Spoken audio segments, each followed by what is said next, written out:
Now, to our second topic in today's episode of Washington in Focus Daily. It has been nearly 6 months since we here at the Center Square began investigating inexplicably large taxpayer subsidies going, in many cases, to home daycare providers in King County. In some cases, these are providers that are in very close proximity. You can put your address in on the Childcare Aware website and pretend that you're looking for a daycare provider in your neighborhood. Depending on where you live, especially some parts of South King County, you may find an unusually large number of home daycare providers receiving taxpayer subsidies in your community. There has still been no state official agency response to say, we're alarmed by some of these numbers that have been exposed by members of the media to say, we're going to look at this. We're going to take this very seriously. Instead, we have the Department of Children, Youth, and Families, the Department of Commerce, the state AG's office, the governor, the state auditor, all telling us, really nothing to see here. There is nothing that amounts to fraud, despite the fact that we had the state auditor, Pat McCarthy, coming out recently with the discovery of $37 million of discrepancy in the numbers. She didn't call it fraud, but she says we're unable to account for about $37 million. Now, mind you, this was not a complete audit of the agency and all of the taxpayer subsidies that go out to providers. This was their annual sampling, and this is what was uncovered in this most recent audit. Not a full audit. Again, really important to be mindful of that because we did press the state auditor in the middle of this audit before the findings were released to say, hey, here's what we have seen. Here's what's being reported, not just by the Center Square, but some other independent journalists that have gone out and been exposing the same thing going back to the end of December. Are you going to open this up to a larger audit? And the response was, no, we'd have no intention of doing that at this point. Senator Leonard Christian, Republican from Spokane Valley, is the ranking minority on the Housing Services Committee, and he's been for answers.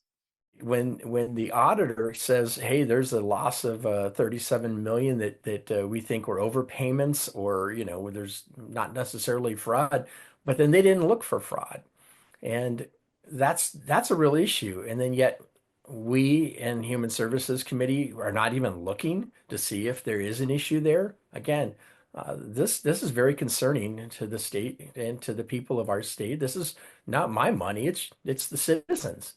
And again, we put out $130 million on one lawsuit for DCYF sending a young person back into a home when they were supposed to, had very good cause not to send that person back. And a child died, and the state ended up recently with a $130 million lawsuit. That's our tax dollars. That schools, not going to police, not going to services. That's money going to somebody because we made a mistake at the state. So why are we continuing on to hide or block anyone from looking into us when it's clear, billions of dollars paid out Mm. in lawsuits? And yet we're going to hide what would be able to stop some of this bad acting and some of this bad behaviors and look into it. It's just like they want to spend more money on lawsuits. It's nuts.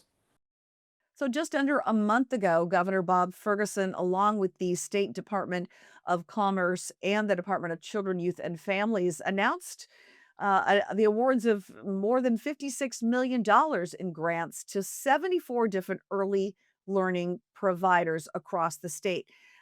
These funds, they say, will create more than 2,000 new childcare spaces and advance these high quality childcare opportunities statewide. So some of these are going to daycare centers in the state that are well established, looking to expand, looking to do, renovations to their facility to offer more space for daycare. Some of these are home daycares that are also looking to do some renovations and upgrades, maybe get some new furniture, what have you. The problem that has been identified is that many of these providers receiving these most recent awards are unidentified, despite the fact that when the governor put out his press release, he put a link that says the complete list of awarded projects can be found here. Well, when you click on the here link, it comes up with many named providers. You see not the address, but ABC Daycare in Lakewood is getting $2 million to renovate. But many of these are simply listed as home facilities, unnamed home facilities. So we immediately, when that list came out, went back to the Department of Commerce and to DCYF and said, what gives? Who are these people receiving large taxpayer subsidies, especially at a time when there's been lots of questions around this? Why are we again awarding grants, large grants, to unnamed providers? And we were given an RCW, Revised Code of Washington, basically a law that was put into place back in 2016, so a full decade ago. Um, and the State Department of Commerce told us this is why we can't give you the names of these.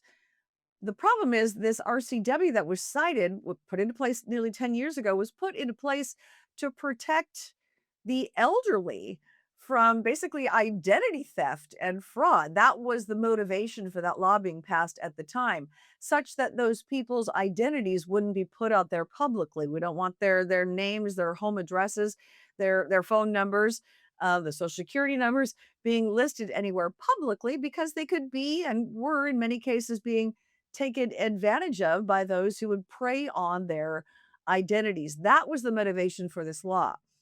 But this is now being cited as a reason to protect the identities, even the business names of home daycare providers in our state receiving millions of dollars in taxpayer subsidies. Senator Christian says this all ends up looking like there's something to hide here from the public. We weren't even asking for addresses. We were asking for provider names, and then we could do the deep dive ourselves, and find out who these recipients are. But it's all being kept very secret at this point, which leads to at least this reporter wanting to know what the heck's going on. And Senator Christian has every intention of trying to find out the names of these providers himself. Um, why are we keeping things from the public? Because it just doesn't look good. I guess for myself, I'm a little shocked that that our current attorney general literally puts out a statement that if you go off and try and do an investigation, that oh, we're going to call you a hate crime and prosecute you, and it scared off the legacy media to even look into it. To be honest with you, that just blows my mind that the legacy media can be scared off that easy. That's their job, and for our own what, $36 million that is not necessarily fraud, but just can't be accounted for, and the records aren't there for, Yeah. going back 4 years. Uh, and and yet there's so lack of accountability. We had series of two pretty, forceful bills. Luckily, we got them stopped, but that was going to block any looking into this potential fraud. And so, with us getting the bills blocked, the governor announces what, another $57 million towards daycares, in grants. It's almost like it's brazen, And then, oh, by the way, we're going to block the names and phone numbers and business addresses for the folks who are getting grants. 20 of the 50s or 70 some odd grants that are being given out, 20 plus are being blocked from even saying who they're going to. I mean, that's ridiculous. What happened to transparency in our state? So now I'm definitely concerned. I don't know of any direct fraud, but I will say that when our own auditor has comes out and says there's questionable items going here, one would think the legislature would be saying maybe we should look into this a little bit. But that even being is blocked as much as possible. So nothing to see here. Keep moving on. Let's give it more money. Oh my word.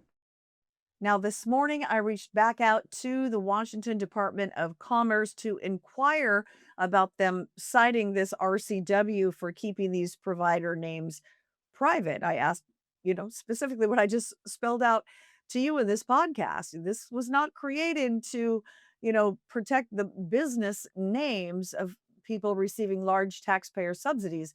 This law was passed to protect our elderly from potential identity theft. And the response I received from them, and I'll just read this to you quickly.